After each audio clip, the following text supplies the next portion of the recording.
Alright, here we go with the fourth installment of the Stinn System videos. This is even more about philosophy of training and philosophy of attempt selection in a competition and whatnot, but we'll see where this goes. I want to talk, I've had some questions about maxing out in the gym and hitting PBs and then how that relates to your competition. Of course my dog's going to bark as soon as I start taking the video.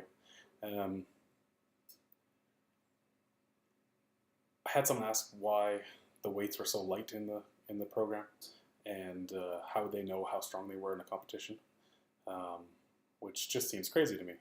I don't even know how strong I am until I get to the competition.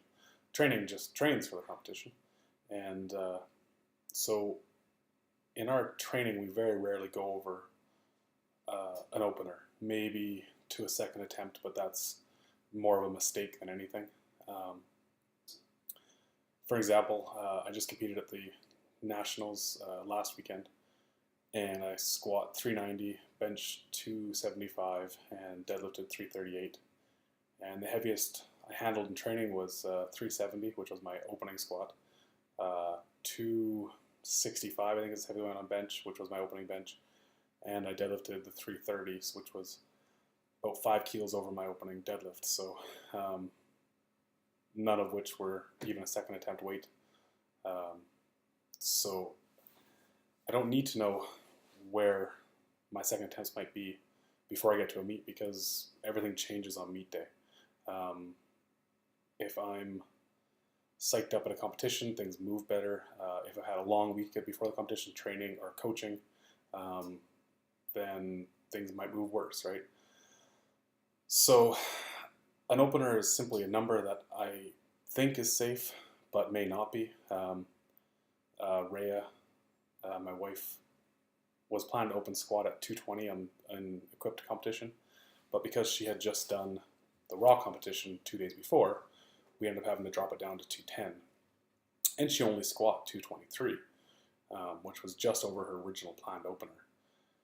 She had squat that much in the gym easily, and but not allowing our egos to control our openers, we knew we had to drop that back. Things weren't moving quickly in the warm-up room, so we dropped it. And that's, I don't care what you did 3 weeks ago or 4 weeks ago or last week. It doesn't matter. Today or the competition day is all that matters. I'd rather drop my opener 10 kilos and get it safely than leave it where it is and miss it horribly 3 times. It's just simple. I'd rather be in the competition and get a total than not. So in training, we don't ever plan to go up to a max single. We might hit personal bests, but those personal bests will probably be on reps of some sort. And if we do hit personal bests, it's only because suddenly they're near an opener or at least near a second attempt. So it's just easier that way. My opener will allow my body to adapt to the weight enough that I don't need to go heavier than that. Yeah, that's just our philosophy and how we do it. And then on meet day, if things look really good, then we can make a bigger jump for my second attempt than I had planned, right? I'll go into competition with, in my head, planned attempts, but those might change. Those might change drastically. The most important attempt is the opener, and then beyond that, we'll look at how it looks and make a jump from there. It's having all 3 attempts picked out beforehand is just crazy. I don't subscribe to the idea of hit a personal best on your second attempt and then go crazy, go balls to the walls on your third attempt. I'd rather get a solid second attempt and then go for something for the third attempt, whether it's a personal best, whether it's a record, or whether it's just a number to hit a total. If I can hit a safe second attempt that gives me 10 kilos and then hit a safe third attempt that gives me 5 more kilos, my total is the most important thing. I'm a power lifter, I'm not a single lifter. So there's no point in me focusing solely on one thing. I might go in with an idea for what I want to hit on each weight or on each discipline, but if that doesn't happen, it's more still about total for me. But as far as Stinn System goes, and as far as training goes, if my prescribed weight, let's say my prescribed weight for straps up squat was 355, and I hit it, and it's really easy. Like, it's definitely not an opener. It's like a last warm up. I will go heavier in training. I'm not gonna follow by the letter. I'm gonna allow how the weight feels, how the weight moves, to dictate where those top sets go. It's really hard to, when I write these blocks, I have an idea of where the strength will be in 8 to 12 weeks, but you don't know. You might get significantly stronger, or you may not get as strong as planned, right? So I'd rather be safe when writing the programs and underestimate where you might be than overestimate. So I think my planned weight for my squats was maybe only 360 or 365 in training, but I would do 370 for it because that was what I planned to open. And the way 350 had moved, I knew it was there. So that's all about, you have to auto-regulate your own top sets. It's a little bit of RPE and just a lot of trusting yourself and what your video or spotters are going to tell you what it looks like.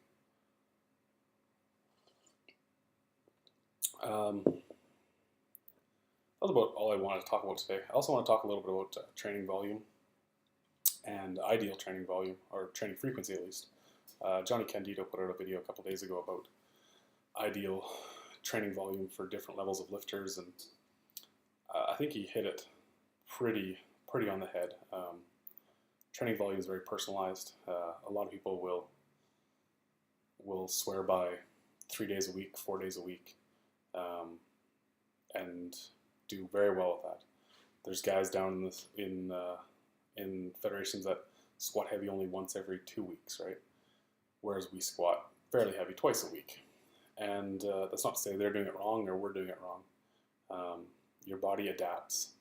So if what you teach it is that every 2 weeks you're going to squat heavy, your body's going to adapt from that. But generally speaking, you're going to have to beat your body down harder every 2 weeks than we do by going heavier a couple days a week. So we do 6 days a week because of accumulated volume that I think works well, but it's certainly not the right way to do it. It's not the only way to do it, and I know a lot of people that take my program and only do 4 days a week or 3 days a week or 5 days a week. And as long as you modify it so you're getting the required volume throughout a week, then you should be okay. And volume is very personalized. I find all the women I train with can significantly handle more volume than I can. Maybe it's because I'm lazy, or maybe it's because I weigh over 300 pounds. Under 300 pounds, if my wife is watching. But I think if you're finding that there's not enough volume in the program for you, then feel free to add a few extra drop sets, or if you're feeling really beat up, then take drop sets out. And I've said this before in other videos, but I thought it was a good video by Johnny about training volume and training frequency. And he talked about how beginner, intermediate, and advanced all have different levels of volume required. And I would definitely not say that my program is a beginner program. I think most beginners are better set to hit something that's progressive overload, very much following a structure for a while, and increasing weights every week.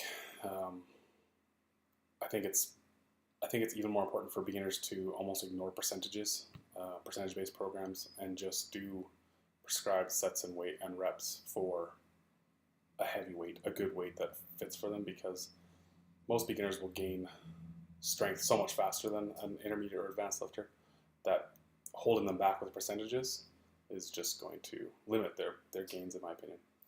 So lots of new lifters that I put on programs will just get a simple do 5x5 squats. You figure out what the weight is, right? Climb your weights, climb your sets. When you find a heavy enough set, stop there for the day. It's just easier for them to auto-regulate that rather than me saying you're going to do 200 pounds today, and if it's really easy, well, too bad. I'd rather them push and gain the strength by doing that. So I think that's about all I want to talk about today.